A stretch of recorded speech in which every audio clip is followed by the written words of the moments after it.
This is the Lone Crater YouTube. We hope this video helps. In this video, I will show how to replace fuel door actuator Audi A5. Disconnect the negative battery terminal, remove trunk trim panels, and locate the actuator behind the trim. Unplug the electrical connector, remove the mounting screws, and extract the faulty actuator gently. Compare new actuator alignment before installing, then tighten screws, reconnect the connector, and test the latch operation with the battery connected to ensure smooth unlocking and proper closure.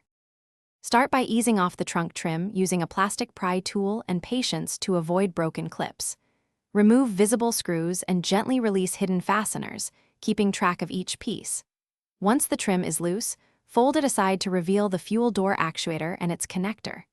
Take a clear photo for reference, unplug the connector carefully, and set the panel aside so you have unobstructed access for actuator removal and replacement. If you're enjoying this walkthrough, please subscribe and give the video a like to support the channel.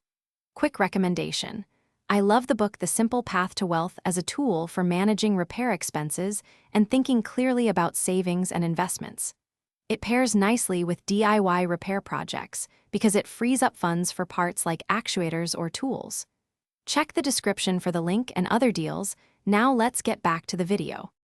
Position the replacement actuator so its mounting ears align exactly with the holes, then thread the screws by hand before final tightening to avoid cross threads.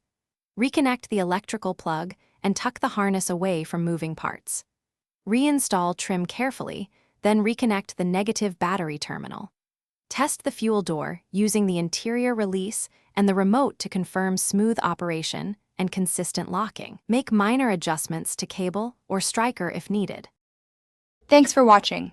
Consider subscribing if we helped you.